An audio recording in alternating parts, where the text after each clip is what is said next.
सर्दी, खांसी या हल्के वायरल बुखार में ये आयुर्वेदिक काढ़ा फायदेमंद हो सकता है। एक गिलास पानी में गिलोय, अदरक, 5 से 6 तुलसी की पत्तियां, 4 से 5 काली मिर्च और दालचीनी का एक छोटा टुकड़ा उबालें। पानी आधा रह जाए तो छानकर गुनगुना पिए।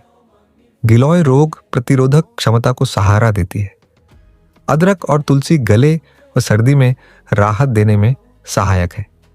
काली मिर्च और दालचीनी शरीर को गर्माहट देने तथा एंटीओक्सीडेंट गुणों के लिए जानी जाती है।